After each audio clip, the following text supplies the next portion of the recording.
ദൈവനാമത്തിന് മഹത്വം ഉണ്ടാകുമാറാകട്ടെ. ഇന്ന് രാത്രിയിലും കർത്താവിൻ്റെ വിലയേറിയ സന്നിധിയിൽ നമുക്ക് ഒരുമിച്ച് ചേർന്ന് വരുവാൻ കർത്താവ് നൽകിയ സാവകാശത്തെ ഓർത്ത് സന്തോഷിക്കാം, ദൈവത്തെ സ്തുതിക്കാം. കഴിഞ്ഞ ദിവസങ്ങളിൽ നാം ഗിരിപ്രഭാഷണത്തിൽ നിന്ന് നാം ആരാണ് എന്നുള്ളതായ ചോദ്യത്തിൻ്റെ ഉത്തരം കണ്ടെത്താനായിട്ട് ശ്രമിക്കുകയായിരുന്നു. നമ്മുടെ കർത്താവ് തൻ്റെ ശിഷ്യന്മാരോട് നിങ്ങൾ ആരാണ് എന്ന് പറയുന്നതിൽ ആദ്യത്തെ കാര്യമാണ് നമ്മൾ ചിന്തിച്ചു കൊണ്ടിരിക്കുന്നത്. മത്തായി സുവിശേഷം 5-ാം അധ്യായത്തിൻ്റെ 13-ാമത്തെ വാക്യത്തിൽ നിന്നും നിങ്ങൾ ഭൂമിയുടെ ഉപ്പാകുന്നു എന്ന് കർത്താവ് പറഞ്ഞ വാക്കുകൾ നമ്മൾ ചിന്തിക്കുകയായിരുന്നു. ആ ബന്ധത്തിൽ പല ആത്മീക സത്യങ്ങൾ നാം കഴിഞ്ഞ ദിവസങ്ങളിൽ ഓർക്കാനിടയായിട്ട് തീർന്നു. നാം മറ്റുള്ളവർക്ക് ആശ്വാസമായി അനുഗ്രഹമായി ഇരിക്കുവാൻ കടപ്പെട്ടവരാണ് എന്നുള്ളതായ വലിയ സത്യം ആ ബന്ധത്തിൽ നമ്മൾ ഓർത്ത് വരികയായിരുന്നു. അതിൽ നിന്ന് ചില ആത്മീക പാഠങ്ങൾ നമ്മൾ കണ്ടു. ഉപ്പ് രുചി വരുത്തുന്നതാണ് എന്നുള്ളതുപോലെ നമുക്ക് മറ്റുള്ളവർക്ക് രുചിപ്രദമായ നിലയിൽ നമ്മുടെ ജീവിതവും ശുശ്രൂഷയും സൂക്ഷിക്കാനുള്ള ഉത്തരവാദിത്വമുണ്ട് എന്നുള്ളതായ കാര്യം നമ്മൾ കണ്ടു. രണ്ടാമത്തെ കാര്യമാണ് ഞാൻ കഴിഞ്ഞ ക്ലാസ്സിൽ പറയാനിടയായിട്ട് തീർന്നത്. നമ്മുടെ കർത്താവ് ഈ പറഞ്ഞ കാര്യം ലൂക്കോസ് സുവിശേഷകൻ രേഖപ്പെടുത്തുമ്പോൾ ഉപ്പ് വളത്തിനുതകുന്നു എന്നുള്ളതായ കാര്യം നമ്മുടെ കർത്താവ് തിരുവായി മൊഴിഞ്ഞ വാക്കുകളിൽ തന്നെ നമുക്ക് ഉൾക്കൊള്ളാനായിട്ട് സാധിക്കുന്നുണ്ട്. അതുകൊണ്ട് നമ്മുടെ ജീവിതം കൊണ്ട് സാധിക്കേണ്ട വളരെ പ്രധാനപ്പെട്ടൊരു സത്യം നമ്മൾ അവിടെ ഓർക്കുകയായിരുന്നു. ദൈവത്തിൻ്റെ വചനത്താലുള്ള പോഷണം മറ്റുള്ളവർക്ക് ലഭിക്കുമാറ് നമ്മുടെ ജീവിതത്തെ പ്രയോജനപ്പെടുത്താനുള്ളതായ വലിയ ഉത്തരവാദിത്വമുണ്ട് എന്നുള്ളതാണ് നമ്മൾ കഴിഞ്ഞ ദിവസം ഓർക്കാനിടയായിട്ട് തീർന്നത്. അപ്പോൾ ദൈവം നമ്മെ ഭരമേൽപ്പിച്ചിരിക്കുന്ന തിരുവെഴുത്തുകൾ അതിൽ തന്നെ എത്രയോ മഹത്തരമാണ്, അത് അനേകർക്ക് പ്രയോജനപ്പെടാവുന്നതാണ് എന്നുള്ളതായ സത്യം ആ ബന്ധത്തിൽ നാം ഓർക്കുകയായിരുന്നു. അതിൽ ഒരു സുപ്രധാനമായ മേഖല ഞാൻ കഴിഞ്ഞ ദിവസം വിശദീകരിക്കുവാൻ ഇടയായിട്ട് തീർന്നു. പ്രത്യേകിച്ച് ദൈവം നമുക്ക് തരുന്ന മക്കളെ ദൈവവചന സത്യങ്ങളിലൂടെ വഴി നടത്തുവാനും അവർക്ക് വേണ്ടുന്ന ആത്മീക പോഷണം നൽകാനുമുള്ള ഉത്തരവാദിത്വം കുടുംബത്തിലുണ്ട് എന്നുള്ളതായ കാര്യം ഞാൻ സാമാന്യം വിശദമായിട്ട് ഓർപ്പിക്കാനിടയായിട്ട് തീർന്നു. ഈ പുതിയ തലമുറയിൽ പൊതുവെ അവഗണിക്കപ്പെടുന്നതായ ഈ കാര്യം വളരെ പ്രാധാന്യത്തോടു കൂടി നിർവഹിക്കുവാനായിട്ട് നമുക്ക് സാധിക്കണം. ഏതൊക്കെ കാലത്ത് ആത്മീക ഉണർവുണ്ടായിട്ടുണ്ടോ അന്നൊക്കെ ദൈവം തൻ്റെ ജനത്തെക്കുറിച്ച് ആഗ്രഹിക്കുന്ന കാര്യങ്ങളിലേക്ക് വ്യക്തിപരമായിട്ടും കുടുംബങ്ങളായിട്ടും തിരിച്ചു വരികയായിരുന്നു എന്നുള്ളത് നമുക്ക് കാണാനായിട്ട് സാധിക്കും. അതിന് കൂട്ടുവേറെ ആളുകളുണ്ടോ, ഇങ്ങനെയൊക്കെ ജീവിക്കുന്നവർ വേറെയുണ്ടോ എന്നുള്ളതൊന്നും ചിന്തിക്കാനായിട്ട് ആവശ്യമില്ല. ഉണർവിൻ കാലത്ത് അങ്ങനെ ചിന്തിക്കാറില്ല. പിന്നെയോ ദൈവത്തിൻ്റെ വചനം എന്ത് ആഗ്രഹിക്കുന്നുവോ അത് തങ്ങളുടെ വ്യക്തിപരമായ ജീവിതത്തിൽ കൃത്യമായിട്ടും നിവർത്തിക്കണം എന്നുള്ളതായ സമർപ്പണം ആര് സൂക്ഷിക്കുന്നോ അവരിലൂടെ ദൈവത്തിന് തൻ്റെ മഹത്വം വെളിപ്പെടുത്താനായിട്ട് സാധിക്കും എന്നുള്ളത് നാം ഓർക്കുവാൻ ഇടയായിട്ട് തീർന്നു.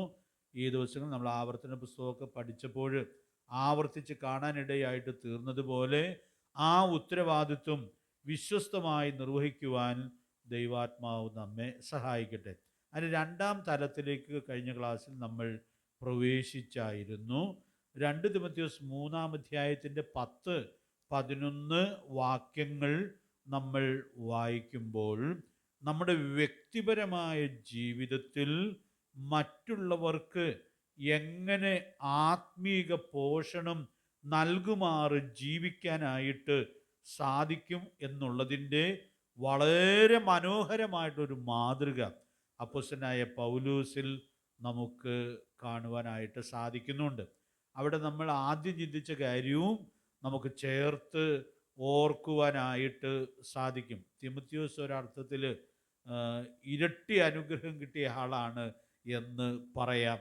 കാരണം തിമോത്തിയോസിൻ്റെ അമ്മയിൽ നിന്നും വലിയമ്മയിൽ നിന്നും വിശ്വാസത്തിൻ്റെ മൂല്യങ്ങൾ ഏറ്റുവാങ്ങാനുള്ള ഭാഗ്യം തിമോത്തിയോസിനുണ്ടായി എന്നുള്ളത് അപ്പോസ്തലനായ പൗലോസ് തന്നെ സാക്ഷിക്കുന്നതായിട്ട് നമ്മൾ കാണുന്നുണ്ട്. കഴിഞ്ഞ ക്ലാസ്സിൽ നമ്മളത് കണ്ടായിരുന്നു. അപ്പോൾ അങ്ങനെ തിമോത്തിയോസ് വീട്ടിൽ ഒത്തിരി ഭാഗ്യം സിദ്ധിച്ചതായ വ്യക്തിയാണ്. അത് നമുക്ക് സന്തോഷത്തോടു കൂടി ഓർക്കാം. നമ്മുടെ മക്കളും പിൽക്കാലത്ത് അത് ആ സാക്ഷ്യം പറയാനിടയായിട്ട് തീരട്ടെ. ശലോമോൻ ആ സാക്ഷ്യം പറയുന്നുണ്ടല്ലോ, എൻ്റെ അപ്പൻ എന്നെ പഠിപ്പിച്ചത് എന്ന് പറഞ്ഞ് മനോഹരമായൊരു സാക്ഷ്യം സദൃശ്യവാക്യങ്ങളിൽ ശലോമോൻ പറയുന്നത് നമ്മൾ പലപ്പോഴും ഓർക്കാറുണ്ട്. നമ്മുടെ മക്കൾ പിൽക്കാലത്ത് ഇത് പറയാനിടയായിട്ട് തീരുന്നത് അത് മാതാപിതാക്കളെ സംബന്ധിച്ചിടത്തോളം എത്രയോ സന്തോഷകരമായ ഒരു കാര്യമായിട്ടാണ് ഇരിക്കുന്നത്. അപ്പോൾ തിമോത്തിയോസിന് അങ്ങനെ ഒരു സാക്ഷ്യം പറയാനുണ്ട്. അത് തിമോത്തിയോസ് അല്ല അധികം പറയുന്നത്, പൗലോസ് തന്നെ വ്യക്തമാക്കുന്നതായിട്ട് നമ്മൾ കാണുകയാണ്. എന്നാൽ തിമോത്തിയോസ് എത്രയോ ഭാഗ്യവാനാണ്. പൗലോസിൽ നിന്ന് ആത്മീകമായ പോഷണം ഉൾക്കൊള്ളത്തക്കവണ്ണം തനിക്ക് അവസരമുണ്ടായി എന്നുള്ളതായ സത്യം നമുക്ക് അവിടെ കാണുവാനായിട്ട് സാധിക്കുന്നുണ്ട്. ഈ വാക്യം വായിച്ചാണ് കഴിഞ്ഞ ക്ലാസ് നമ്മൾ ഉപസംഹരിച്ചത്. 2 തിമോത്തിയോസ് 3-ാം അധ്യായത്തിൻ്റെ 10-11 വാക്യങ്ങളിൽ ഈ വലിയ സത്യം അപ്പോസ്തലനായ പൗലോസ് തന്നെ സാക്ഷിക്കുന്നതായിട്ട് നമ്മൾ കാണുന്നുണ്ട്. നമുക്ക് ഒന്നുകൂടി ആ വാക്യം ഒന്ന് വായിക്കാം. 3-ാം അധ്യായത്തിൻ്റെ 10-11 വാക്യങ്ങൾ.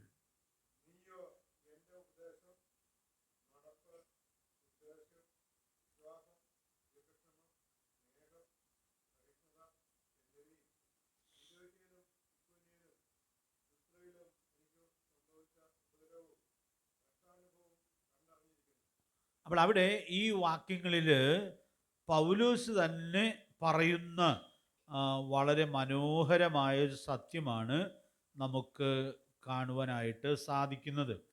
പൗലോസിൽ നിന്ന് തിമോത്തിയോസ് സൂക്ഷ്മതയോടെ പ്രായോഗികമാക്കിയ 9 കൂട്ടം കാര്യങ്ങൾ പൗലോസ് വേറിട്ട് എടുത്തു പറയുകയാണ്. ഞാൻ ഈ വാക്യം ചിന്തിക്കുമ്പോഴൊക്കെ ഓർക്കും, ഇത് സാധാരണ ഇങ്ങനെ ദൈവദാസന്മാർ പറയാറില്ല. ഇത് അനുഭവിച്ച ആളുകൾ പറയുക എന്ന് പറഞ്ഞാൽ അത് നമുക്ക് മനസ്സിലാക്കാനായിട്ട് സാധിക്കും. പക്ഷേ ഇവിടെ ആരിൽ നിന്നാണോ തിമോത്തിയോസ് ഇത് പ്രാപിക്കുവാൻ ഇടയായിട്ട് തീർന്നത്, അങ്ങനെ പ്രാപിച്ചു എന്നുള്ളതായ ആ കാര്യം പൗലോസ് തന്നെ ഇവിടെ വ്യക്തമാക്കുന്നു എന്നുള്ളത് നമുക്കിവിടെ ഉൾക്കൊള്ളാനായിട്ട് സാധിക്കുകയാണ്. ഞാൻ ഒത്തിരി വിശദമായിട്ട് ഇത് പറയണം എന്ന് ആഗ്രഹിക്കുന്നില്ല. എന്നാൽ നമ്മുടെ ജീവിതത്തോടും ശുശ്രൂഷയോടും വളരെ ബന്ധപ്പെട്ട കാര്യം ആകൊണ്ട് ചില വാക്കുകൾ ആ ബന്ധത്തിൽ ഞാനൊന്ന് എടുത്ത് പറയാം എന്ന് വിചാരിക്കുകയാണ്. ഈ വാക്യം ഇംഗ്ലീഷിൽ വായിക്കുന്ന വാക്കുകൾ ഞാൻ കഴിഞ്ഞ ക്ലാസ്സിൽ ഒന്ന് പരാമർശിച്ചായിരുന്നു.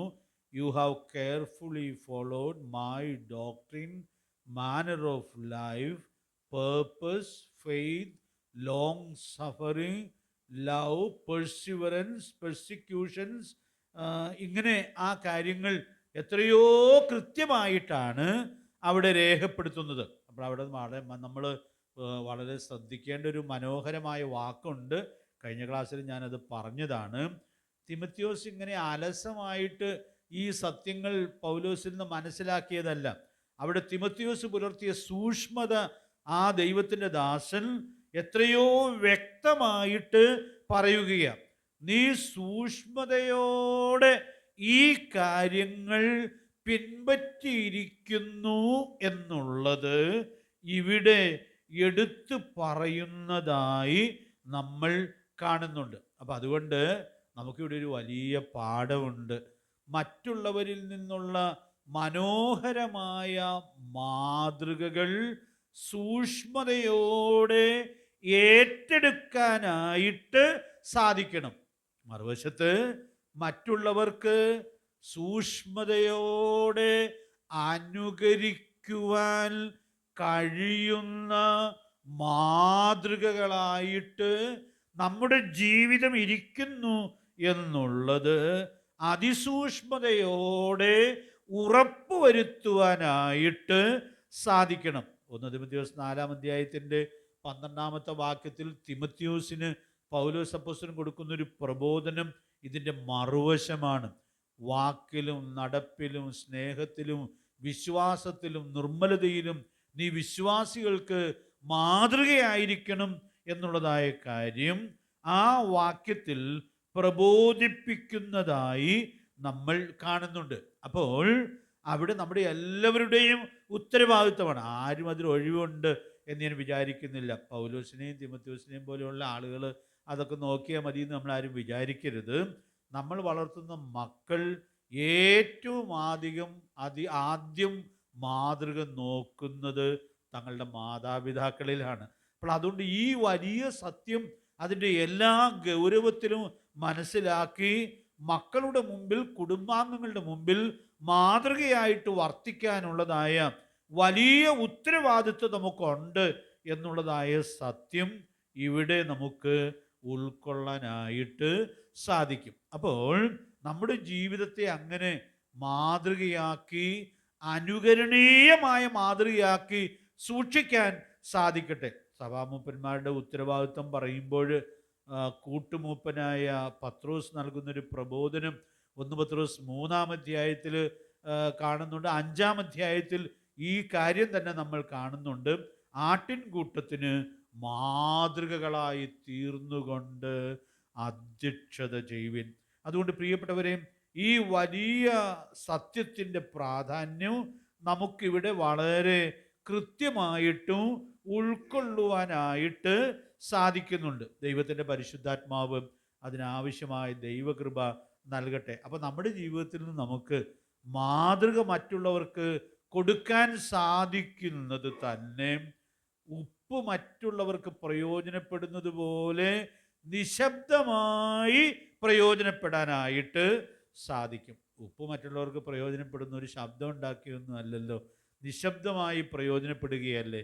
അപ്പോൾ നമ്മുടെ ജീവിതം വളരെ നിശബ്ദമായിട്ട് തന്നെ ഈ വലിയ ഉത്തരവാദിത്വം നിർവഹിക്കാനായിട്ട് സാധിക്കും എന്നുള്ളതായ കാര്യം നമ്മുടെ എല്ലാ പ്രാധാന്യത്തിനും ഉൾക്കൊള്ളണം. 1 പത്രോസ് 3-ാം അധ്യായത്തിൻ്റെ ആദ്യ വാക്യങ്ങളിൽ അതാണല്ലോ നമ്മൾ കാണുന്നത്.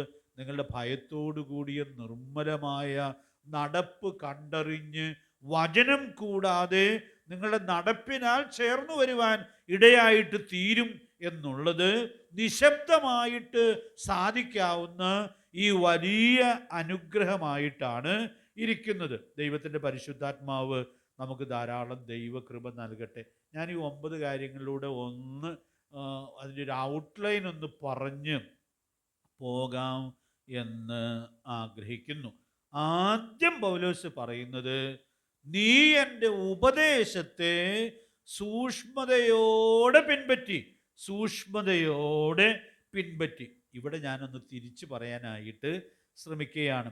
റോമാലേഖനം 16-ാം അധ്യായത്തിൻ്റെ 17-ാമത്തെ വാക്യം വായിക്കുമ്പോൾ അവിടെ പറഞ്ഞിരിക്കുന്ന ആ വാക്കങ്ങ് എടുത്തു പറഞ്ഞാൽ മതി എന്ന് ഞാൻ കരുതുകയാണ്.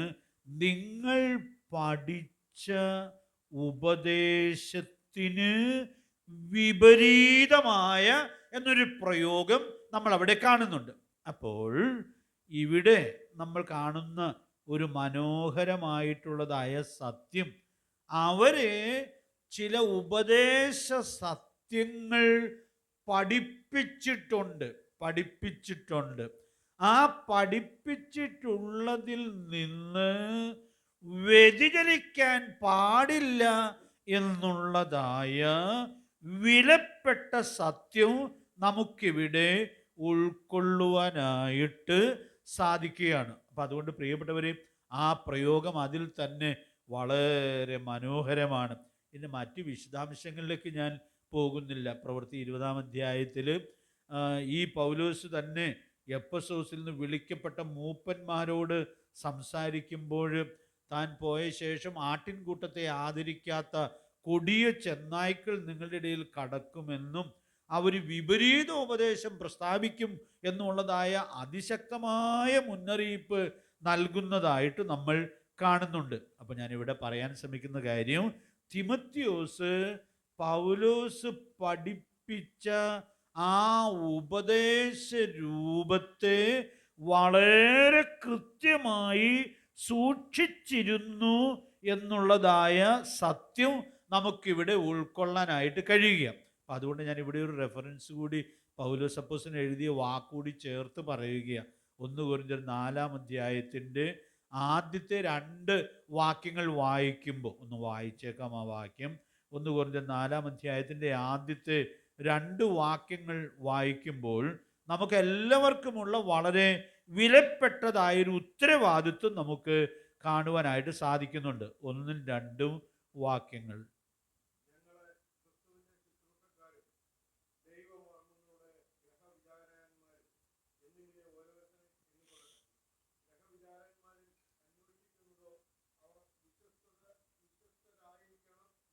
അപ്പോൾ അവിടെ ദൈവമക്കളായ നമുക്ക് പൊതുവിലുള്ള വളരെ പ്രധാനപ്പെട്ടൊരു ഉത്തരവാദിത്വം നാം കാണുകയാണ്. നാം ദൈവിക മർമ്മങ്ങളുടെ ഗ്രഹവിചാരകന്മാരാണ്. അപ്പോൾ നമുക്ക് ദൈവവചനത്തിലെ സത്യങ്ങൾ ദൈവം പ്രകാശിപ്പിച്ച് തന്നിട്ടുണ്ട് എന്നുള്ളത് അതിൽ തന്നെ എത്രയോ മഹത്തരമായൊരു കാര്യമായിട്ടാണ് ഇരിക്കുന്നത്.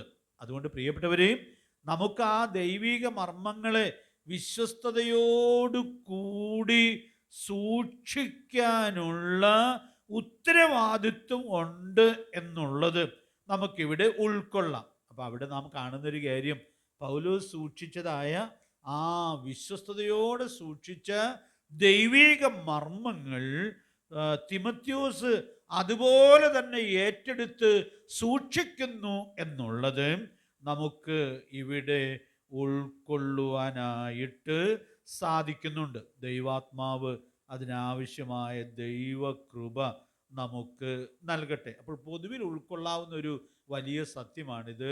ഉപദേശത്തെ സൂക്ഷ്മതയോടെ പിൻപറ്റുവാൻ ഇടയായിട്ട് തീർന്നു. ഇതിന് മറ്റൊരു തലമുണ്ട്. ആ തലം ഒന്ന് പറയുന്നു എന്ന് മാത്രമേ ഉള്ളൂ. പൗലോസിൻ്റെ കൂടെ പ്രവർത്തിച്ച, കൂടെ ഉണ്ടായിരുന്ന ആൾ എന്ന നിലയിൽ പൗലോസ് ധാരാളം ഉപദേശങ്ങൾ തിമോത്തിയോസിന് വ്യക്തിപരമായിട്ടും പകർന്ന് കൊടുത്തിട്ടുണ്ട്. അത് നമുക്ക് ഇടയ ശുശ്രൂഷയിലുള്ള വളരെ പ്രധാനപ്പെട്ട ഒരു ഉത്തരവാദിത്വമായിട്ട് കാണാനായിട്ട് സാധിക്കുന്നുണ്ട്. ഓരോരുത്തരും ബുദ്ധി പറഞ്ഞു കൊടുക്കുക എന്നുള്ളത് എത്രയോ പ്രധാനപ്പെട്ടതായൊരു ശുശ്രൂഷയായിട്ടാണ് ഇരിക്കുന്നത്. അപ്പോൾ ഇവിടെ തിമോത്തിയോസ് സൂക്ഷ്മതയോടെ ഉപദേശങ്ങൾ അനുസരിച്ചു എന്നുള്ളതായ കാര്യം പൗലോസ് പറയുമ്പോൾ ഒത്തിരി ഓർമ്മകൾ ആ ദൈവഭക്തന്റെ മനസ്സിൽ കാണും. കാരണം എത്രയോ കാര്യങ്ങൾ തിമോത്തിയോസിന് പറഞ്ഞു കൊടുക്കുവാൻ ഇടയായിട്ട് തീർന്നിട്ടുണ്ട്. വ്യക്തിപരമായിട്ട് താൻ കഴിക്കുന്ന ഒരു ആഹാരത്തെക്കുറിച്ച് പോലും ഉള്ളതായ നിർദ്ദേശം പൗലോസ് ലേഖനത്തിൽ എഴുതി കൊടുത്തിരുന്നു എന്നുള്ളത് നാം കാണുന്നുണ്ട്. പ്രിയപ്പെട്ടവരെയും, അപ്പോൾ വ്യക്തിപരമായി സൂക്ഷിക്കേണ്ട എത്രയോ കാര്യങ്ങൾ തിമോത്തിയോസിന് പകർന്നു കൊടുക്കുവാൻ ഇടയായിട്ട് തീർന്നിട്ടുണ്ടായിരിക്കും. ഇപ്പോൾ പൗലോസ് എഴുതുകയാണ്, നീ ഞാൻ തന്ന ഉപദേശമൊക്കെ സൂക്ഷ്മതയോടെ പിൻപറ്റി. പ്രിയപ്പെട്ടവരെയും, അതെത്രയോ മനോഹരമായൊരു മാതൃകയായിട്ടാണ് ഇരിക്കുന്നത്. ആ അനുഗ്രഹീതമായ സത്യം നമുക്കിവിടെ ഉൾക്കൊള്ളുവാനായിട്ട് സാധിക്കുന്നുണ്ട്. അപ്പോൾ അതിൻ്റെ പല തെളിവുകളും നമുക്ക് തിരുവെഴുത്തിൽ കാണാനായിട്ട് സാധിക്കും. കൂടുതൽ തെളിവുകളിലേക്ക് ഞാൻ പോകേണ്ടതില്ല എന്ന് കരുതുകയാണ്. ദൈവാത്മാവ് നമുക്ക് ധാരാളം ദൈവകൃപ നൽകട്ടെ. എന്ന് ഞാനിതിനൊരു വ്യക്തതയ്ക്ക് വേണ്ടി പറയുകയാണ്. റോമാലേഖനം 16-ാം അധ്യായത്തിൽ നാം വരുമ്പോൾ അതിൻ്റെ 12-ാമത്തെ വാക്യത്തിൽ തിമത്യോസിനേക്കാൾ ഒരുപക്ഷെ വാഗ്മിയും പ്രസംഗകനുമായ അപ്പല്ലോസിനെ കുറിച്ച് പൗലോസ് വേദനയോടെ ആയിരിക്കാം ഒരു വാക്ക് അവിടെ രേഖപ്പെടുത്തുന്നത് നാം കാണുന്നുണ്ട്. ഒന്ന് വായിച്ചോളൂ ആ വാക്യം. റോമാലേഖനം 16-ാം അധ്യായത്തിൻ്റെ 12-ാമത്തെ വാക്യം.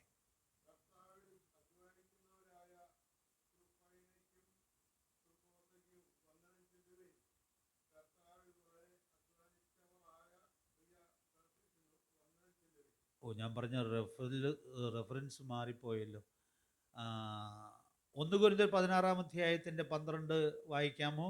റെഫറൻസ് കുറിച്ച് മാറിയതാണെന്ന് എനിക്ക് തോന്നുന്നു.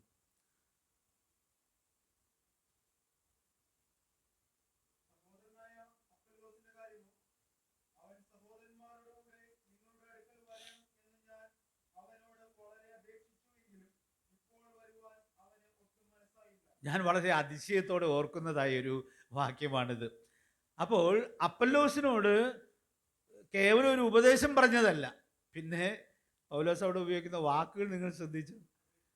വളരെ അപേക്ഷിച്ചു. അപ്പോൾ ഒരു കാര്യവും വളരെ അപേക്ഷിച്ചു. പക്ഷെ പൗലോസ് പറയുന്നത് എന്താണ്? അവരിപ്പോൾ വരാനായിട്ട് മനസ്സായില്ല. പ്രിയപ്പെട്ടവരെ, അപ്പോൾ ഞാൻ ഈ വാക്യത്തിൻ്റെ പശ്ചാത്തലത്തിലാണ് തിമത്യോസിൻ്റെ ക്വാളിറ്റി തിരിച്ചറിയുന്നത്. കാരണം തിമത്യോസ് സൂക്ഷ്മതയോടെ പൗലോസിൻ്റെ ഉപദേശങ്ങളെ അനുസരിച്ചിരുന്നു എന്നുള്ളതായ വലിയ സത്യം നമുക്കിവിടെ കാണാൻ സാധിക്കുക.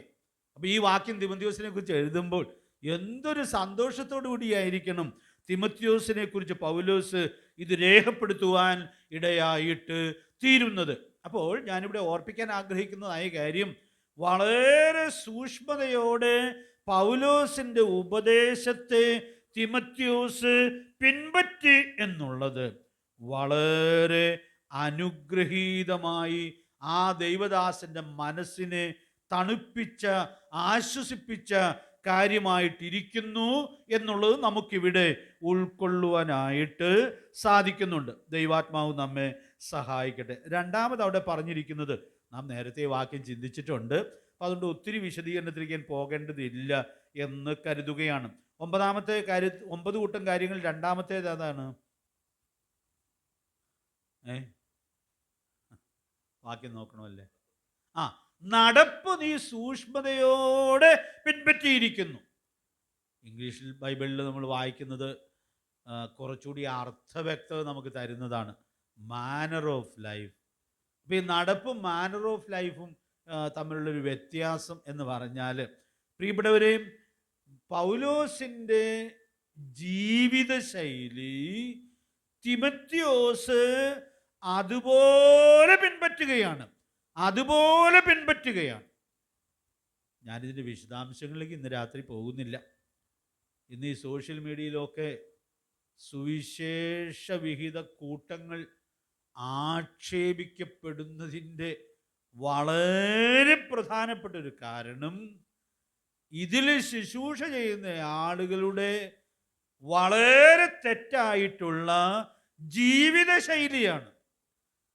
ഒത്തിരി ആഡംബരത്തിൻ്റെ അതിപ്രസരമുള്ള ജീവിതശൈലിയിലേക്ക് ദൈവത്തിൻ്റെ ദാസന്മാർ വഴിമാറിപ്പോയി എന്നുള്ളത് വലിയ ആക്ഷേപത്തിന് കാരണമായിട്ട് തീരുകയാണ്. അതുകൊണ്ട് ഈ വാക്ക് നമ്മൾ വളരെ അടിവരയിട്ട് ഉൾക്കൊള്ളേണ്ടുന്നതായൊരു കാര്യമാണ്. പൗലോസ് മുമ്പ് ബഹുസമ്പന്നനായിരുന്നു നമുക്കറിയാം. അതിൻ്റെ പല രേഖകളും വേദപുസ്തകത്തിൽ അങ്ങനെ കാര്യമായിട്ടില്ലെങ്കിലും പുറമേയുള്ള ചരിത്രത്തിൽ ധാരാളം രേഖകൾ ഉണ്ട്. ഈ അതിസമ്പന്നനായിരുന്ന മനുഷ്യൻ യേശുക്രിസ്തുവിനെ പിൻപറ്റുവാനായിട്ട് തുടങ്ങിയപ്പോൾ വന്ന ജീവിതശൈലിയിലെ വ്യത്യാസം നമ്മൾ വളരെ ഗൗരവമായിട്ട് ഉൾക്കൊള്ളേണ്ടതാണ്.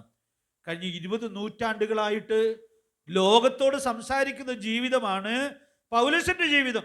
കാരണം ഈ അതിസമ്പന്നനായിരുന്ന മനുഷ്യൻ ദൈവകൃപയിലേക്ക് വന്നപ്പോൾ എത്രയോ ലളിതമായൊരു ജീവിതശൈലിയുടെ ഉടമസ്ഥനായിട്ട് മാറി എന്നുള്ളത് നമ്മൾ കാണുകയാണ്.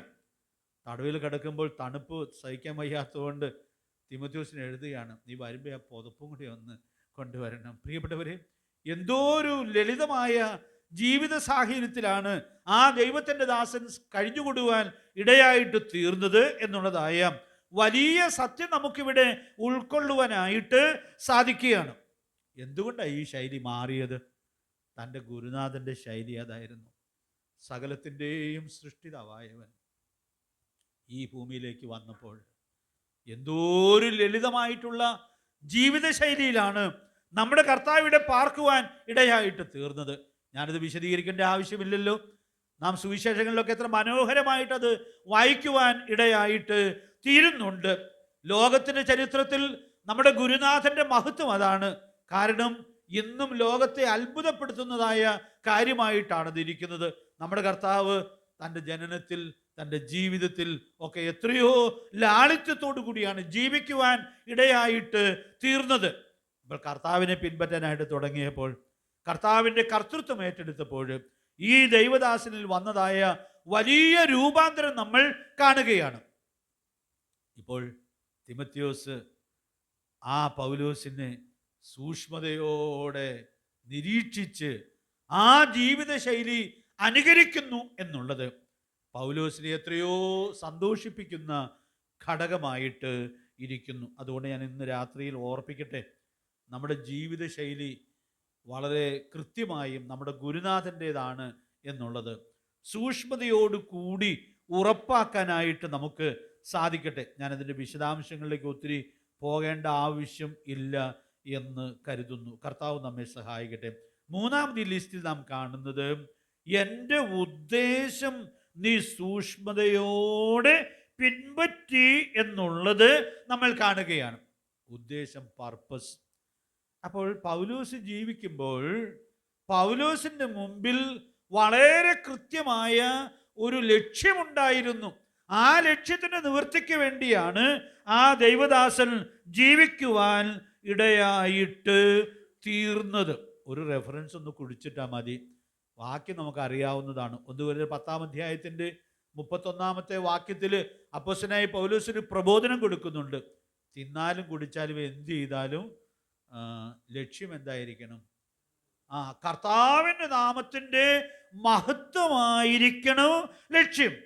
അതുകൊണ്ട് പ്രിയപ്പെട്ടവരെ, ഞാൻ ഇന്ന് രാത്രിയിൽ ഓർപ്പിക്കാനായിട്ട് ആഗ്രഹിക്കുന്നത്, പൗലോസ് തൻ്റെ ജീവിത ലക്ഷ്യം വളരെ കൃത്യമായിട്ട് രൂപപ്പെടുത്തിയാണ് ജീവിക്കുവാൻ ഇടയായിട്ട് തീർന്നത്. അതുകൊണ്ട് ഇന്ന് രാത്രി ഞാൻ ഓർപ്പിക്കുക, നമ്മൾ തിന്നാലും കുടിച്ചാലും ഏത് ആത്മീക ശുശ്രൂഷ ചെയ്താലും നമ്മുടെ ലക്ഷ്യം ഒന്നായിരിക്കണം. ആ ലക്ഷ്യം നമുക്ക് വേണ്ടി ജീവൻ തന്ന കർത്താവിൻ്റെ നാമത്തിൻ്റെ മഹത്വം മാത്രം ലക്ഷ്യമാക്കാനുള്ളതായ വലിയ ഉത്തരവാദിത്വം ദൈവം നമുക്ക് നൽകിയിട്ടുണ്ട് എന്നുള്ളതായ സത്യം ഇവിടെ ഉൾക്കൊള്ളത്തക്കവണ്ണം ദൈവാത്മാവ് നമുക്ക് ധാരാളം ദൈവകൃപ നൽകട്ടെ. പാപത്തെക്കുറിച്ച് നമ്മൾ സാധാരണ ഓർക്കാറുണ്ടല്ലോ. പുതിയ മുദ്ര ഉപയോഗിക്കുന്നതായ ഗ്രീക്ക് പദവും ഇടയ്ക്കിടയ്ക്ക് ഞാൻ പറയാറുണ്ട്, ഹമാർട്ടിയ. ആ പദത്തിൻ്റെ അടിസ്ഥാനപരമായ അർത്ഥം ലക്ഷ്യം തെറ്റിക്കുക എന്നുള്ളതാണ്. അതുകൊണ്ട് ഞാൻ ഇന്ന് രാത്രി ഇവിടെ ചേർത്ത് പറയുന്നു, ദൈവം നമുക്കൊരു പ്രത്യേകമായ ലക്ഷ്യം തന്നിട്ടുണ്ട്. നമ്മൾ ചെയ്യുന്ന എല്ലാ കാര്യവും ആ ലക്ഷ്യത്തിൽ ഏകാഗ്രമായിരിക്കണം എന്നുള്ളതാണ് ദൈവം നമ്മെക്കുറിച്ച് ആഗ്രഹിക്കുന്നത്. നമ്മുടെ ലക്ഷ്യം തെറ്റിക്കുന്നതാണ് നമ്മുടെ ശത്രുവായ പിശാചിൻ്റെ വലിയ തന്ത്രം. അതുകൊണ്ട് അവൻ്റെ തന്ത്രത്തിൽ നമ്മൾ കുരുങ്ങിപ്പോകുന്നില്ല എന്നുള്ളത് അതിസൂക്ഷ്മതയോടെ ഉറപ്പുവരുത്താനായിട്ട് സാധിക്കട്ടെ. നമ്മൾ സാധാരണ പാടുന്നൊരു പാട്ടുണ്ടല്ലോ, നിന്റെ മഹത്വമാണ് ഏക ലക്ഷ്യം. അതുകൊണ്ട് പ്രിയപ്പെട്ടവരെ, ആ ലക്ഷ്യത്തിൻ്റെ ഏകാഗ്രതയിൽ നാം ഓരോ ദിവസവും ജീവിക്കുന്നു എന്നുള്ളത് സൂക്ഷ്മതയോടെ ഉറപ്പുവരുത്താം. നമ്മൾ ചെയ്യുന്ന എല്ലാ കാര്യവും ആ ലക്ഷ്യത്തോടെ ആയിരിക്കുന്നു എന്നുള്ളത് ഉറപ്പാക്കി ജീവിക്കേണ്ടതിന് ദൈവാത്മാവ് നമുക്ക് ധാരാളം ദൈവകൃപ നൽകട്ടെ. എവിടെയെങ്കിലുമൊക്കെ നമ്മൾ ലക്ഷ്യത്തിൽ നിന്നും തെറ്റിപ്പോകുവാൻ ഇടയായിട്ട് തീർന്നിട്ടുണ്ടെങ്കിൽ ആ ലക്ഷ്യത്തിൻ്റെ ഏകാഗ്രതയിലേക്ക് തിരിച്ചു വരത്തക്കവണ്ണം ദൈവാത്മാവ് നമുക്ക് ധാരാളം ദൈവകൃപ നൽകട്ടെ. അതുകൊണ്ട് പ്രിയപ്പെട്ടവരെ, കഴിഞ്ഞ നാടുകളിലൊക്കെ ലക്ഷ്യം തെറ്റിയ എത്രയോ ദൈവദാസന്മാരെ തന്നെ തിരുവഴുത്തിൽ നമുക്ക് കാണുവാനായിട്ട് സാധിക്കുന്നുണ്ട്. അതുകൊണ്ട് അവരുടെ വിശ്വാസവും അവരുടെ ശുശ്രൂഷകളും തകർക്കപ്പെടുവാനിടയായിട്ട് തീർന്നു എന്നുള്ളത് നമ്മൾ വളരെ ഭയത്തോടു കൂടി ഉൾക്കൊള്ളേണ്ടിയതായ യാഥാർത്ഥ്യമാണ്. അതുകൊണ്ട് ആ ഗൗരവതരമായ സത്യം എല്ലാ അർത്ഥത്തിലും സൂക്ഷ്മതയോടെ ഉൾക്കൊള്ളത്തക്കവണ്ണം ദൈവാത്മാവ് നമുക്ക് ധാരാളം ദൈവകൃപ നൽകട്ടെ. നാലാമത്തേത്, ഈ തിമോത്തിയോസ് പൗലോസിൻ്റെ വിശ്വാസം പിൻപറ്റുവാൻ ഇടയായിട്ട് തീർന്നു. ഈ കാര്യം പറയുമ്പോൾ 2 തിമോത്തിയോസ് 1-ാം അധ്യായത്തിന് 4-5 വാക്യങ്ങളിൽ പൗലോസ് തിമോത്തിയോസിനെ കുറിച്ച് രേഖപ്പെടുത്തുന്ന ആ വാക്കുകൾ നിങ്ങളുടെ ഓർമ്മയിൽ വരുമായിരിക്കും എന്ന് ഞാൻ വിചാരിക്കുകയാണ്. അവിടെ തിമോത്തിയോസിൻ്റെ നിർവ്യാജ വിശ്വാസത്തെക്കുറിച്ച് പൗലോസ് എടുത്തു പറയുന്നുണ്ട്. കൂടുതൽ ആരുടെയൊക്കെ നിർവ്യാജ വിശ്വാസത്തെക്കുറിച്ചും പറയുന്നുണ്ട്. അവൻ്റെ അമ്മയുടെയും വലിയമ്മയുടെയും നിർവ്യാജ വിശ്വാസത്തെക്കുറിച്ച് അവിടെ എടുത്തു പറയുന്നുണ്ട്. എന്നിട്ട് പറയുന്നത്, അത് നിന്നിലും ഉണ്ടെന്ന് ഞാൻ ഉറച്ചിരിക്കുന്നു. അപ്പോൾ ഇവിടെ അമ്മയിൽ നിന്നും വല്യമ്മയിൽ നിന്നുമൊക്കെ ആ നിർവ്യാജ വിശ്വാസം ഉൾക്കൊണ്ടതായ തിമോത്തിയോസിനെ കുറിച്ച് പൗലോസ് രേഖപ്പെടുത്തുമ്പോൾ പറയുന്നത്, നീ എൻ്റെ വിശ്വാസം സൂക്ഷ്മതയോടെ അനുകരിച്ചിരിക്കുന്നു. അതിൻ്റെ അടിസ്ഥാനം അമ്മയും വല്യമ്മയും കൂടെ ഇട്ടു. പക്ഷേ പൗലോസിൻ്റെ വിശ്വാസം അതിൽ നിന്നൊക്കെ എത്രയോ ഉന്നതമായതായിരിക്കും.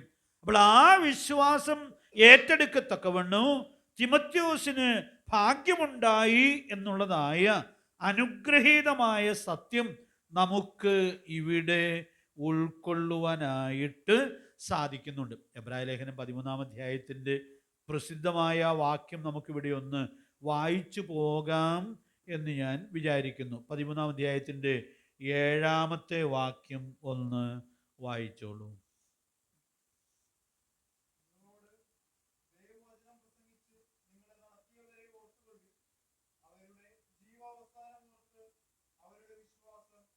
അപ്പോൾ അവിടെ ഒരു വലിയ ആഹ്വാനം ദൈവാത്മാവ് നൽകുകയാണ്. നിങ്ങളെ നടത്തിയവരെ ഓർത്തുകൊള്ളുവിൻ. പിന്നെ ഓർപ്പിക്കുന്നത്, അവരുടെ ജീവാവസാനം ഓർത്ത് അവരുടെ വിശ്വാസം അനുകരിപ്പിൻ. ഇവിടെ ഒത്തിരി സത്യങ്ങൾ നമുക്ക് ഉൾക്കൊള്ളാനായിട്ട് സാധിക്കും. അതിൻ്റെ എല്ലാ വിശദാംശങ്ങളിലേക്കും ഞാൻ പോകുന്നില്ല. പക്ഷെ അവിടെ പറഞ്ഞിരിക്കുന്ന വാക്കിനുള്ള ഒരു പ്രാധാന്യം ഒന്ന് പറയട്ടെ. ഇംഗ്ലീഷിൽ ഒരു വേർഷൻ നമ്മൾ വായിക്കുന്നത്, consider the final outcome of their faith and follow എന്ന് പറഞ്ഞാൽ അവരുടെ വിശ്വാസത്തിൻ്റെ ആകത്തുക വിലയിരുത്തി അനുസരിക്കണം എന്നുള്ളതായ അനുഗ്രഹീതമായ ആഹ്വാനമാണ് ഇവിടെ ദൈവാത്മാവ് നൽകുന്നത്. ഞാൻ ഈ വാക്കുകൾ പറയുമ്പോൾ എബ്രായ ലേഖനം 11-ാം അധ്യായം നിങ്ങളുടെ മനസ്സിൽ വരും എന്ന് ഞാൻ വിചാരിക്കുകയാണ്. അവിടെ എത്രയോ വിശ്വാസ വീരന്മാരുടെ വിശദാംശങ്ങൾ ആ അധ്യായത്തിൽ ദൈവത്തിൻ്റെ പരിശുദ്ധാത്മാവ് ഒന്നൊന്നായിട്ട് വിവരിക്കുകയാണ്. പ്രിയപ്പെട്ടവരെ, എന്തിനാ അത് വിവരിച്ചിരിക്കുന്നത്? വേദപുസ്തകത്തിൽ ഉടനീളം സാക്ഷ്യം വഹിച്ച ഭക്തന്മാരുടെ ലിസ്റ്റ് എബ്രായ ലേഖനം 11-ാം അധ്യായത്തിൽ വളരെ മനോഹരമായ നിലയിൽ ദൈവാത്മാവ് രേഖപ്പെടുത്തുകയാണ്. നമ്മൾ ഈ ദിവസങ്ങളിലൊക്കെ ചരിത്ര പുസ്തകങ്ങളിൽ നിന്ന് ഉൾക്കൊള്ളുന്നതായ പലരുടെയും പേരുകൾ നമുക്ക് ആ അധ്യായത്തിൽ കാണുവാനായിട്ട് സാധിക്കും. ഇപ്പോഴത്തെ പോർഷനിലൊക്കെ ഉള്ള ഒരു മുന്നറിയിപ്പ് എന്ന പോലെയൊക്കെ നമ്മൾ ചിന്തിക്കുന്നതായ ശിംശോന്റെ പേര് പോലും ആ ഗണത്തിലുണ്ട് എന്നുള്ളതായ കാര്യം നമുക്ക് ഉൾക്കൊള്ളാനായിട്ട് സാധിക്കുകയാണ്.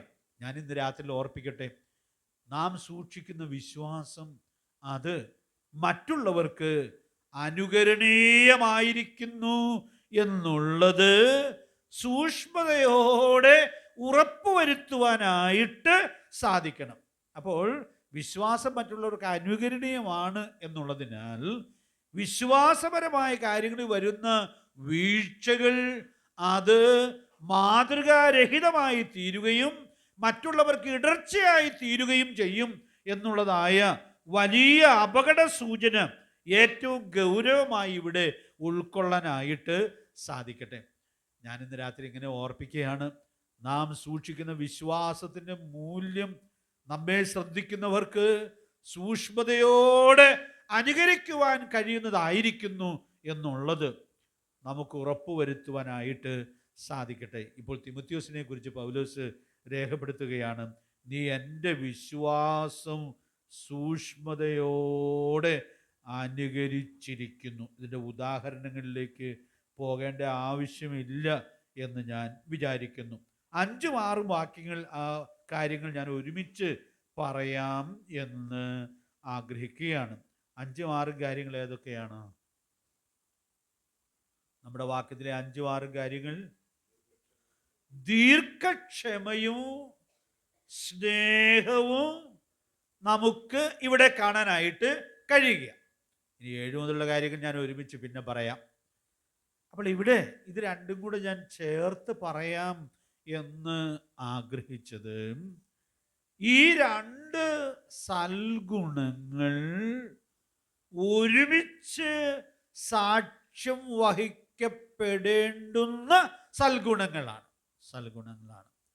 ഇവിടെ ഞാനൊരു കാതലായൊരു സത്യം ചേർത്ത് ഓർപ്പിക്കണം എന്ന് ആഗ്രഹിക്കുകയാണ്. ഈ കഴിഞ്ഞ ദിവസങ്ങളിലൊക്കെ ആ വാക്യം ഞാൻ ഒത്തിരി ചിന്തിക്കാനിടയായി തീർന്നൊരു വാക്യമാണ്, നമുക്കറിയാവുന്ന വാക്യമാണ്. ഫിലിപ്പി ലേഖനം 1-ാം അധ്യായത്തിൽ 27-ാമത്തെ വാക്യത്തിൽ അവിടെ പൗലോസ് ഒരു ആഹ്വാനം ഫിലിപ്പ് സഭയ്ക്ക് കൊടുക്കുന്നുണ്ട്. സുവിശേഷത്തിന് യോഗ്യമാം വണ്ണം മാത്രം നടപ്പിൻ. അപ്പം അതുകൊണ്ട് ആ വാക്യം ഞാൻ കഴിഞ്ഞ 1 മാസമായിട്ട് ഇങ്ങനെ ചിന്തിക്കുകയും പറയുകയും ഒക്കെ ചെയ്യുന്നതായൊരു വാക്യമാണ്. സുവിശേഷത്തിന് യോഗ്യമാം വണ്ണം മാത്രം നടപ്പിൻ. നമ്മൾ വീടുകളിൽ സുവിശേഷം പറയാൻ പോകുമ്പോഴും അതുപോലെ പരസ്യ സ്ഥലത്ത് നിന്ന് സുവിശേഷം പറയുമ്പോഴും ഒക്കെ നമ്മുടെ കർത്താവിൻ്റെ 2-3 സൽഗുണങ്ങൾ നമ്മൾ നിശ്ചയമായിട്ടും പറയും. അതിൽ പറയാൻ പറ്റാതിരിക്കുന്ന 2 സൽഗുണങ്ങളാണ് ദീർഘക്ഷമയും സ്നേഹവും. സുവിശേഷവൽക്കരണം എന്താണെന്ന് ചോദിച്ചാൽ പത്രോസ് അപ്പോസ്തലന്റെ ഉത്തരം എന്താണ്? നമ്മെ വിളിച്ചവൻ്റെ സൽഗുണങ്ങളെ ഘോഷിക്കുകയാണ്. അപ്പോൾ നാം സുവിശേഷവുമായിട്ട് നിൽക്കുമ്പോൾ ദൈവസ്നേഹത്തെ കുറിച്ച് പറയും, നമ്മുടെ കർത്താവ് നമ്മെ സ്നേഹിച്ച കാര്യം പറയും, പുത്രനെ തന്ന് സ്നേഹിച്ച പിതാവിൻ്റെ സ്നേഹത്തെക്കുറിച്ച് നമ്മൾ പറയും, ആ പുത്രനെ ക്രൂശിൽ മരണത്തിനു വേണ്ടി ഏൽപ്പിച്ചതായ ആ സ്നേഹം, പ്രദർശിപ്പിക്കപ്പെട്ട സ്നേഹത്തെക്കുറിച്ച് നമ്മൾ പറയും. ഇത് പറയാതെ സുവിശേഷം പറയാനായിട്ട് സാധിക്കുകയില്ല. ഞാനിന്ന് രാത്രി അവിടെ ഒരു ചേർത്തൊരു കാര്യം ഓർപ്പിക്കുകയാണ്. പ്രിയപ്പെട്ടവരെ, ഈ സുവിശേഷം, ഈ സൽഗുണങ്ങളെ ഘോഷിക്കുന്ന നാം നമ്മുടെ വാക്കുകൊണ്ട് വിളിച്ചു പറഞ്ഞാൽ മതിയോ? പോരാ. പിന്നെയോ ഈ സൽഗുണം നമ്മുടെ ജീവിതത്തിൽ നിന്ന് മറ്റുള്ളവർക്ക് ആസ്വദിക്കാനായിട്ട് സാധിക്കണം. അതാണ് സുവിശേഷത്തിന് യോഗ്യമാവണ്ണമുള്ളതായ നടപ്പ്. ദീർഘക്ഷമ എന്ന് പറയുന്നതും സുവിശേഷ ഘോഷണത്തിൽ നാം പറയുന്നതായ സൽഗുണമാണ്. നമ്മൾ പ്രസംഗിക്കുന്നത് ഏത് പാപവും ക്ഷമിക്കും, ആരുടെ പാപവും ക്ഷമിക്കും. അതല്ലേ സുവിശേഷം? ഏത് പാപവും ക്ഷമിക്കും, ആരുടെ പാപവും ക്ഷമിക്കും. ആര് മാനസാന്തരപ്പെടുമോ അവിടെ എല്ലാ പാപങ്ങളും ക്ഷമിക്കും. നമ്മൾ ഈ വാക്യമൊക്കെ കൂടെ കൂടെ പറയും. അവൻ്റെ പുത്രനായ യേശുവിൻ്റെ രക്തം, അടുത്ത വാക്ക് എന്താ? സകല പാപവും പോക്കി നമ്മെ ശുദ്ധീകരിക്കും. ഇത് നമ്മൾ പറയുമ്പോൾ നമുക്ക് വലിയൊരു ഉത്തരവാദിത്വമുണ്ട്. ആ ശുദ്ധീകരണം പ്രാപിച്ച നമുക്ക് മറ്റുള്ളവരുടെ സകല പാപവും ക്ഷമിക്കാനുള്ള ഒരുക്കം ഉണ്ടായിരിക്കണം. പ്രിയപ്പെട്ടവരെ, ഈ സൽഗുണങ്ങൾ നമ്മുടെ ജീവിതത്തിൽ വിളങ്ങണം എന്നുള്ളതാണ് സ്വർഗത്തിലെ ദൈവം നമ്മെക്കുറിച്ച് ആഗ്രഹിക്കുന്നത്. അതുകൊണ്ട് ഞാൻ ഇന്ന് രാത്രി ഓർപ്പിക്കാനായിട്ട് ആഗ്രഹിക്കുന്നത്, പൗലോസിൽ നിന്നും തിമോത്തിയോസ് പഠിച്ചെടുത്തതായ മനോഹരമായ രണ്ട് സൽഗുണങ്ങൾ ഇവിടെ പൗലോസ് തന്നെ രേഖപ്പെടുത്തുവാൻ ഇടയായിട്ട് തീരുകയാണ്. ഞാനിന്ന് രാത്രി ഓർപ്പിക്കട്ടെ, നമ്മുടെ വീട്ടിൽ ഈ രണ്ട് സൽഗുണങ്ങൾ നമ്മുടെ കുടുംബാംഗങ്ങൾക്ക് ആസ്വദിക്കുവാൻ സാധിക്കുന്നു എന്ന് വിചാരിക്കുക. നമുക്ക് സ്നേഹം പകർന്നു കൊടുക്കാനായിട്ട് കഴിയുന്നു. സ്നേഹം ഉണ്ടെങ്കിൽ കൂടെ എന്തും ഉണ്ടാകും, ക്ഷമ കൂടെ ഉണ്ടാകും. രണ്ട് റെഫറൻസ് നിങ്ങൾ എഴുതിയിട്ടാൽ മതി. വാക്യം നമുക്ക് എല്ലാവർക്കും അറിയാവുന്നതായ വാക്യമാണ്. 1 Corinthians 13-ാം അധ്യായത്തിൻ്റെ 4-ാമത്തെ വാക്യം സ്നേഹം ചെയ്യുന്ന കാര്യം പറയുന്നത്, സ്നേഹം ദീർഘമായി ക്ഷമിക്കും. എന്നാ ദീർഘത്തിൻ്റെ അർത്ഥം? ഏത് പാപവും ക്ഷമിക്കും, എത്ര വട്ടം വേണമെങ്കിലും ക്ഷമിക്കും. ഇനി കണക്കൊന്നും ഞാൻ പറയണ്ടല്ലോ. നമ്മുടെ കർത്താവ് അതിൻ്റെ കണക്ക് എത്രയോ കൃത്യമായിട്ടാണ് രേഖപ്പെടുത്തുവാനിടയായി തീർന്നത്. സഹോദരൻ ദിവസത്തിൽ 7 വട്ടം പിഴച്ചിട്ട് ഞാൻ മാനസാന്തരപ്പെടുന്നു എന്ന് പറഞ്ഞാൽ അവനോട് ക്ഷമിക്കും. മാനസാന്തരപ്പെട്ടില്ലെങ്കിലും ക്ഷമിക്കും. പ്രിയപ്പെട്ടവരെ, ക്രൂശിൽ കിടന്ന് കർത്താവ് പ്രാർത്ഥിക്കുന്നത് അതല്ലേ, ഇവർ ചെയ്യുന്നതെന്നറിയാകിയാൽ ഇവരോട് ക്ഷമിക്കണമേ. ഞാൻ ഇന്ന് രാത്രി ഓർപ്പിക്കാൻ ആഗ്രഹിക്കുന്നത്, ഈ സ്നേഹവും ദീർഘക്ഷമയും നമ്മുടെ വീടുകളിൽ വിളങ്ങിയാൽ നമ്മുടെ കുടുംബം എന്ത് മനോഹരമായി തീരുവാൻ ഇടയായിട്ട് തീരും. ഒരു വാക്യം കൂടി ഞാനൊന്ന് ചേർത്ത് പറയുകയാണ്. ആ വാക്യവും വായിക്കേണ്ട ആവശ്യമില്ലാതെ വണ്ണം സുപരിതമായിട്ടുള്ള വാക്യമാണ്. എഫേസ്യ ലേഖനം 4-ാം അധ്യായത്തിൻ്റെ 2-ാമത്തെ വാക്യത്തിൽ നമ്മൾ വായിക്കുന്നത്, സ്നേഹത്തിൽ അന്യോന്യം പൊറുക്കണം. അപ്പൊ സ്നേഹം നമ്മെ ക്ഷമിക്കാനായിട്ട്, നമ്മെ പൊറുക്കാനായിട്ട് ഒരുക്കും. ഇത് നമ്മൾ പ്രാക്ടീസ് ചെയ്യുന്ന ആളുകളാണ്. നമ്മുടെ വീട്ടിൽ നമ്മുടെ പിള്ളേരോട് നമ്മൾ എത്ര പ്രാവശ്യം ക്ഷമിക്കുന്നത് ദിവസം? അവരെത്ര കുറ്റം ചെയ്താലും നമ്മൾ ആവർത്തിച്ച് ക്ഷമിക്കും. കാരണം നമുക്ക് അവരോട് സ്നേഹമുണ്ട്, അവർ നമ്മുടെ മക്കളാണ്. അപ്പം അതുകൊണ്ട് നമ്മൾ ആവർത്തിച്ച് അവരോട് എത്ര വട്ടം പോലും ക്ഷമിക്കാൻ ഒരുക്കമായിരിക്കും. പിള്ളേരോട് ക്ഷമിക്കുന്ന അവരെല്ലാം ക്ഷമ പറഞ്ഞിട്ടാണോ ക്ഷമിക്കുന്നത്? ക്ഷമ പറഞ്ഞിട്ടല്ല. കാരണം സ്നേഹം ക്ഷമ പറയാതെയും ക്ഷമിക്കത്തക്കവണ്ണം നമ്മെ ഒരുക്കുവാൻ ഇടയായിട്ട് തീരും. ഞാനിന്ന് ലിസ്റ്റിലൂടെ കടന്നു പോയപ്പോൾ ഓർത്തു, പൗലോസ് സൂക്ഷിച്ചതായ ഈ ഉന്നതമായ മൂല്യം തിമോത്തിയോസ് എത്രയോ മനോഹരമായിട്ട് പിൻപറ്റി എന്നുള്ളത് പ്രിയപ്പെട്ടവരെ നമുക്കിവിടെ ഉൾക്കൊള്ളാനായിട്ട് സാധിക്കുകയാണ്.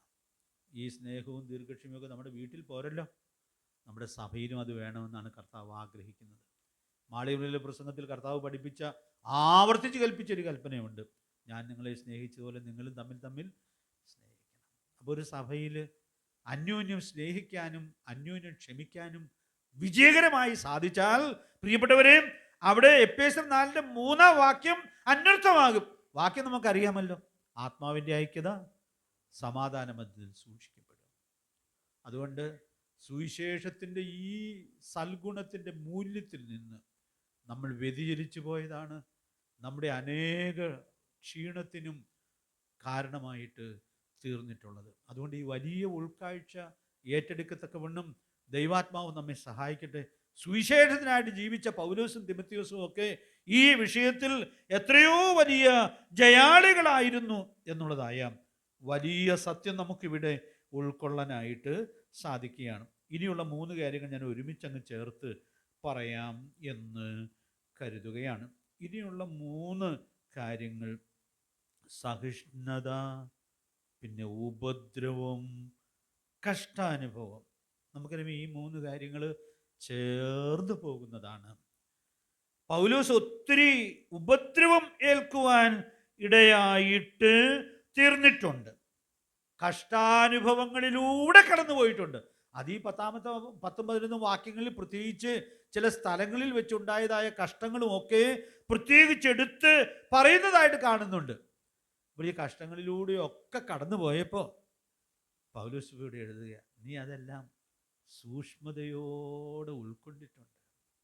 ഞാൻ ആ കഷ്ടങ്ങളെ എങ്ങനെയാണ് അഭിമുഖീകരിച്ചത്, അതിജീവിച്ചത്, ആ ഉപദ്രവങ്ങളെ എങ്ങനെയാണ് മറികടന്നത്, അതൊക്കെ തിമോത്തിയോസേ നീ വളരെ നന്നായിട്ട് കണ്ടിട്ടുണ്ട്.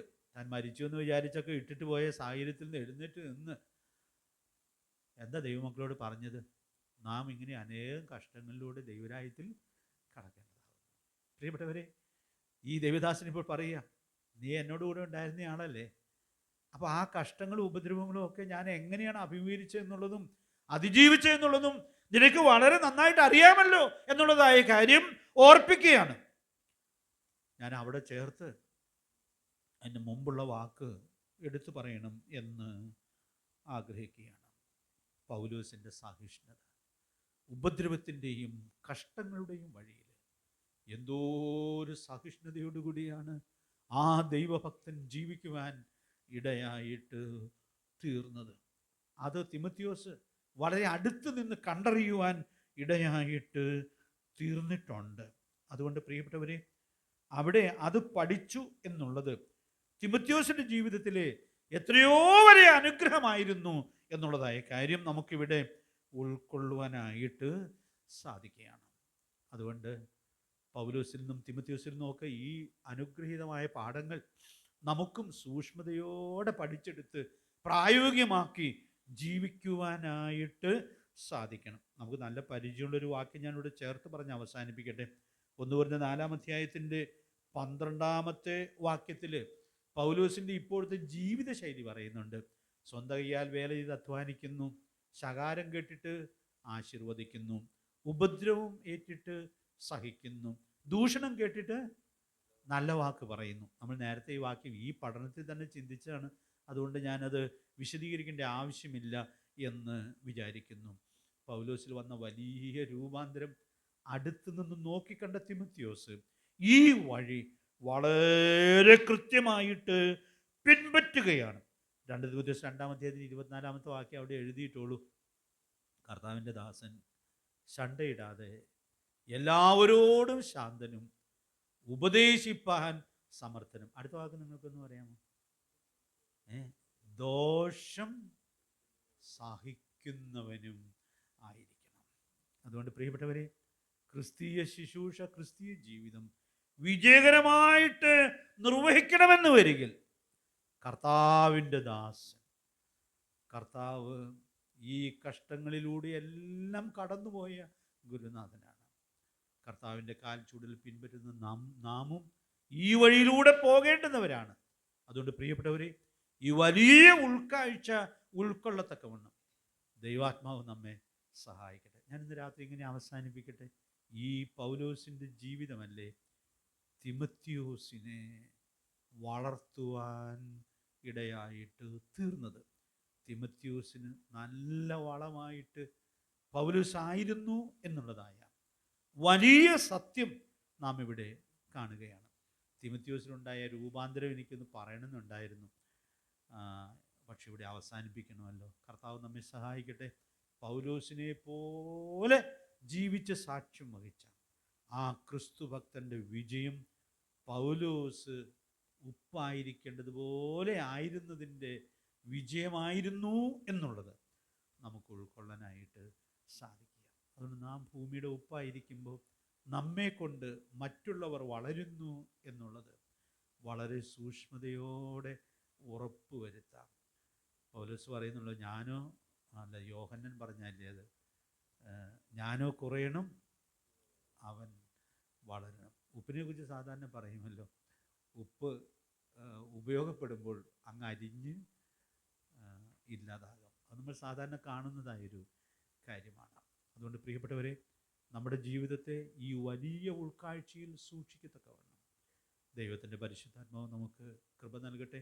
നിങ്ങൾ ഭൂമിയുടെ ഉപ്പാകുന്നു എന്ന് കർത്താവ് പറഞ്ഞപ്പോൾ എന്തെല്ലാം കാര്യങ്ങൾ അതിനകത്ത് ഉണ്ടായിരുന്നു. നമ്മുടെ ഗുരുനാഥൻ്റെ വാക്കുകൾ എത്ര മഹത്തരമാണ്. നമുക്കത് ഓർക്കാം, ആ വാക്കുകളുടെ മഹത്വം ഓർക്കാം, ആ മഹത്വം നമ്മിൽ വെളിപ്പെടുമാറ് ജീവിക്കാം, സാക്ഷ്യം വഹിക്കാം. ദൈവാത്മാവ് അതിനായിട്ട് നമ്മെ ഏവരെയും സഹായിക്കട്ടെ.